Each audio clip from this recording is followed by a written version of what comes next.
Hello दोस्तों, सभी को नमस्कार। दोस्तों, यदि आप उत्तराखंड लोक सेवा आयोग के द्वारा आयोजित होने वाली भर्ती या फिर यूके ट्रिपल एससी के द्वारा आयोजित होने वाली भर्तियों की तैयारी में लगे हुए हैं तो ये वीडियो आपके लिए काफ़ी हेल्पफुल होने वाला है। दोस्तों, आज की इस वीडियो में हम बात करेंगे आचार संहिता के लागू होने पर क्या क्या दोस्तों आपके आने वाली जो भर्तियां हैं या फिर अन्य जो प्रोसेस है उस पर क्या प्रभाव पड़ेगा। दोस्तों, जैसे ही लोकसभा चुनावों की तारीखें नज़दीक आ रही है, देखिए जैसे ही समय आ रहा है लोकसभा चुनाव का, तो दोस्तों वैसे ही कई बच्चों के मन में देखिए अलग अलग प्रकार के प्रश्न अभी उजागर हो चुके हैं कि क्या जो वर्तमान में भर्ती प्रोसेस चल रही है या जो भर्तियां अभी रिजल्ट से रुकी हुई हैं उनमें क्या प्रभाव पड़ेगा यदि अगर आचार संहिता लागू हो जाती है तो दोस्तों आज इस मुद्दे पर हम कंप्लीट तौर पर बात करने वाले हैं। तो इस वीडियो को आप अंत तक जरूर देखना, आपके सभी डाउट क्लियर हो जाएंगे। साथ में दोस्तों मैं बताना चाहूँगा, देखिए यदि आप उत्तराखंड की सभी भर्तियों पर बेहतर जानकारी पाना चाहते हैं तो आप इस चैनल को सब्सक्राइब कर लें, साथ में बेल आइकन को प्रेस कर लें ताकि सभी महत्वपूर्ण अपडेट आपको इस चैनल के माध्यम से प्राप्त होती रहें। तो आइए दोस्तों जानते हैं कि आचार संहिता लागू होने पर क्या प्रभाव पड़ेगा। देखिए दोस्तों, आचार संहिता यदि अगर लागू होती है तो उससे क्या प्रभाव पड़ेगा। देखिए पहला पॉइंट हमारा है कि नई जो योजनाएं हैं और उनके प्रस्ताव या उनको लागू करने से संबंधित सरकार की जो नीतियां होती हैं दोस्तों उस पर रोक लग जाती है। सरकार आचार संहिता लागू होने पर कोई भी नई योजना को इम्प्लीमेंट नहीं कर सकती है और ना ही उसकी घोषणा कर सकती है।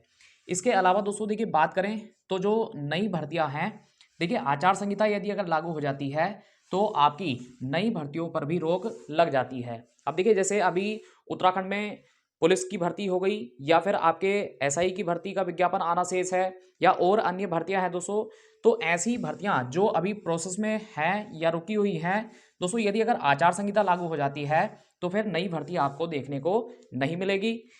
देखिए तीसरा पॉइंट हमारा है कि अधिकारियों के या फिर कर्मचारियों के जो ट्रांसफर हैं उन पर भी दोस्तों रोक लग जाती है। यदि अगर आचार संहिता लागू हो जाती है तो किसी भी अधिकारी या कर्मचारी का ट्रांसफर उस समय में नहीं किया जा सकता है।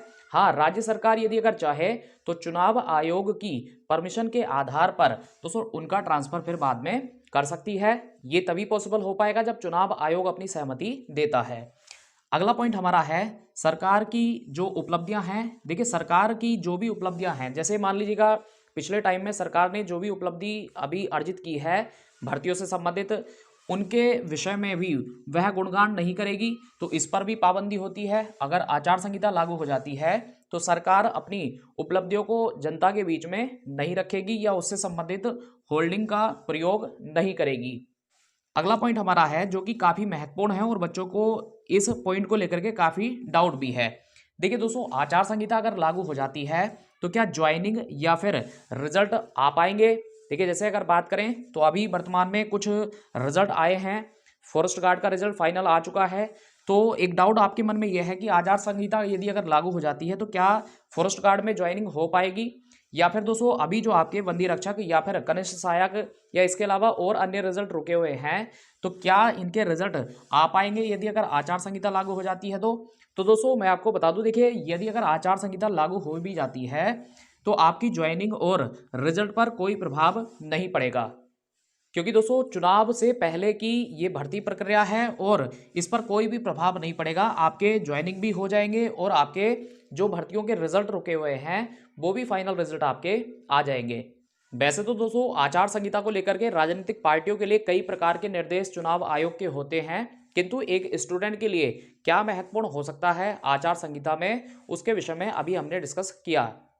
दोस्तों सभी बेहतर जानकारी के लिए आप जुड़े रहिए हमारे साथ। जय हिंद, वंदे मातरम।